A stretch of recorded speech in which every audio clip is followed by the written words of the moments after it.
है इंडिया के लिए अगले 25 साल का ब्लूप्रिंट बनाने पर। यानी अभी तक हम इंडिया एट 75 की बात कर रहे थे, अब से हम इंडिया एट 100 की बात करना शुरू कर देंगे। ये है अमृतकाल इंडिया के लिए।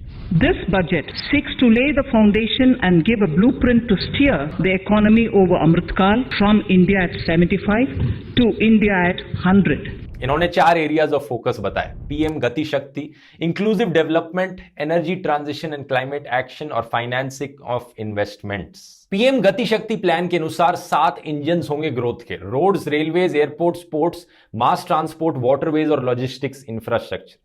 अब कई लोगों ने इस चीज को बहुत क्रिटिसाइज किया है क्योंकि बेसिकली यहां पर नए शब्दों को इस्तेमाल किया जा रहा है मार्केटिंग के लिए और पुराने शब्दों को भुलाया जा रहा है। स्मार्ट सिटीज एक टाइम पर कहा जाता था, 100 लाख करोड़ इंफ्रास्ट्रक्चर में इन्वेस्ट करेंगे कहा जाता था। कहां गई वो स्मार्ट सिटीज? अब उनकी क्यों नहीं बात करी जाती? तो यहां पर जो शब्द इस्तेमाल किए जाते हैं इन पर ज्यादा इंपॉर्टेंस नहीं देनी चाहिए क्योंकि अगले कुछ सालों बाद सरकार इन शब्दों को फिर से भुला देगी। तो कुछ ठोस नंबर्स पर बात करें तो कैपिटल एक्सपेंडिचर में एक बड़ा बूस्ट मिला है 35% से अगले साल के लिए। और सरकार ने कहा है नेशनल हाईवेज नेटवर्क को एक्सपैंड कर दिया जाएगा 25,000 किलोमीटर तक अगले साल फाइनेंशियल ईयर 23 में, जो कि अच्छी चीजें हैं। हमें यहां पर इंफ्रास्ट्रक्चर डेवलपमेंट देखने को मिलेगी तो इससे एम्प्लॉयमेंट भी बूस्ट होगी। लेकिन एम्प्लॉयमेंट के मामले में जो अच्छी चीज नहीं है वो है मनरेगा का रिडक्शन। मनरेगा यानी Mahatma Gandhi rural employment guarantee scheme, rural jobs के लिए सबसे बड़ी स्कीम है सरकार की तरफ से और सरकार ने इसका बजट 25% से कट कर दिया है पिछले साल के कंपैरिजन में।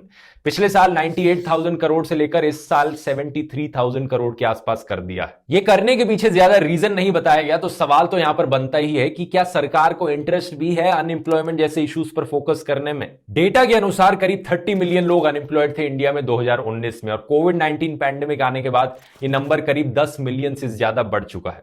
कुछ और एस्टिमेट्स के अनुसार 50 मिलियन से ज्यादा लोग अनएम्प्लॉयड है देश में आज के दिन। तो ये बेरोजगारी तो नंबर 1 प्रायोरिटी होनी चाहिए थी। इसके अलावा सरकार ने फूड सब्सिडीज का बजट भी 27% से कट कर दिया है। 2.99 लाख करोड़ से लेकर 2.07 लाख करोड़ तक कर दिया गया है और सेम विद फर्टिलाइजर सब्सिडी और पेट्रोलियम सब्सिडी। अगर इतनी जगह बजट कट किया गया है तो बढ़ाया कहां पर गया है बजट? एक अच्छी चीज, एजुकेशन पे स्पेंडिंग थोड़ी बढ़ा दी गई है। इस साल 1.04 लाख करोड़ रुपए स्पेंड किए जाएंगे पिछले साल के 93,000 करोड़ के कंपैरिजन में। मेरी राय में ये एक छोटा सा इंक्रीज मैं इसे कहूंगा, अच्छा है लेकिन छोटा इंक्रीज है क्योंकि अगर आपको याद हो जो न्यू एजुकेशन पॉलिसी सरकार ने इंट्रोड्यूस करी थी 2020 में, जिसकी मैंने बहुत तारीफ भी करी थी, उसमें सरकार ने कहा था कि उनका एम है 6% ऑफ जीडीपी तक ले जाना एजुकेशन बजट को।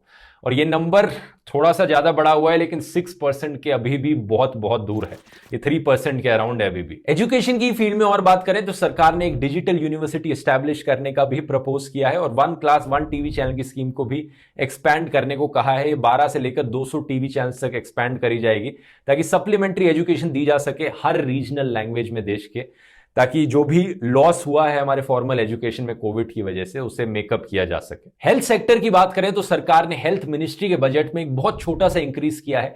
86,000 करोड़ से लेकर 86,200 करोड़ कर दिया गया है। लेकिन जो पैसा मेडिकल और पब्लिक हेल्थ में स्पेंड किया जा रहा था उसमें एक बहुत बड़ा 45% का बजट कट देखने को मिला है। 74,000 करोड़ रुपए से लेकर अप्रोक्सीमेटली 41,000 करोड़ तक कट कर दिया गया है। इसके पीछे सरकार ने रीजनिंग दी है कि कोविड वैक्सीनेशन में अब इतना पैसा स्पेंड करने की जरूरत नहीं पड़ेगी। लेकिन एक बहुत अच्छी चीज यह है इस बजट में कि सरकार ने मेंटल हेल्थ पर एक नया फोकस डाला है। National tele mental health programme को सेटअप किया गया है जिसके अंडर 23 से ज्यादा tele mental health centres of excellence setup किए जाएंगे लोगों की मदद करने के लिए। और आप जानते ही हैं ये एक ऐसा इशू है जिस पर बहुत कम फोकस किया जाता है हमारी इंडियन सोसाइटी में। और पैंडेमिक के दौरान लोगों की मेंटल हेल्थ पर एक बहुत बुरा असर पड़ा है घर के अंदर लॉकडाउन रहकर। WHO के अनुसार हर 4 में से एक परिवार के अंदर कोई ना कोई ऐसा सदस्य होता है जिसको कोई ना कोई मेंटल हेल्थ डिसऑर्डर हो और ऐसे केसेस में परिवार से, दोस्तों से बहुत कम सपोर्ट मिलता है। तो सरकार यहां पर यह करके एक बहुत अच्छा कदम उठा रही है। आगे बात करें तो डिफेंस बजट को करीब 10% से बढ़ा दिया गया है, 4.78 लाख करोड़ से लेकर 5.25 लाख करोड़ तक।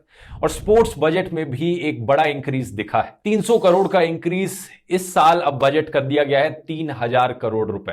एक बड़ी अच्छी खबर है, इसके पीछे रीजन बताया जाता है जो हमारे स्पोर्ट्स पर्संस ने बड़ी अच्छी परफॉर्मेंस करी थी टोक्यो ओलंपिक्स में, शायद उसकी वजह से सरकार इन्फ्लुएंस्ड हुई हो स्पोर्ट्स पर और पैसा खर्च करने के लिए। और अब आते हैं इस बजट के सबसे इंपॉर्टेंट हिस्से पर, मिडिल क्लास। एक आम आदमी को क्या मिला इस बजट में? एक आम आदमी को वही मिला दोस्तों जो पिछले कई बजटों से मिलता हुआ आ रहा है, एक बहुत बड़ा कुछ भी नहीं। सही सुना आपने, बहुत से लोग एक्सपेक्ट कर रहे थे कि टैक्स स्लैब्स में कोई चेंज आएगा, सरकार थोड़ा सा उन्हें बढ़ा देगी ताकि टैक्स बर्डन कम हो सके मिडिल क्लास आदमी के ऊपर, लेकिन ऐसा कुछ भी नहीं हुआ। लोगों की डिसअपॉइंटमेंट साफ झलक रही थी। ट्विटर पर मिडिल क्लास ट्रेंड करने लग रहा था जब ये बजट सुनाया जा रहा था। तो एक आम आदमी की फाइनेंशियल हालत बहुत बिगड़ी इस पैंडेमिक के दौरान। कई इकोनॉमिस्ट का कहना था कि अगर हमें इकोनॉमिक ग्रोथ को रिवाइव करना है तो हमें यहां पर मिडिल क्लास पर फोकस करना पड़ेगा। अगर ज्यादा पैसे रहेंगे मिडिल क्लास लोगों के पास तो वो ज्यादा उस पैसे को खर्च करेंगे, ज्यादा कंज्यूम करेंगे, ज्यादा कंजम्पशन होगी तो ज्यादा मैन्युफैक्चरिंग होगी, डिमांड की वजह से सप्लाई आएगी और तभी तो इकोनॉमिक ग्रोथ रिवाइव करेगी। लेकिन सरकार ने इस पर बिल्कुल भी फोकस नहीं किया।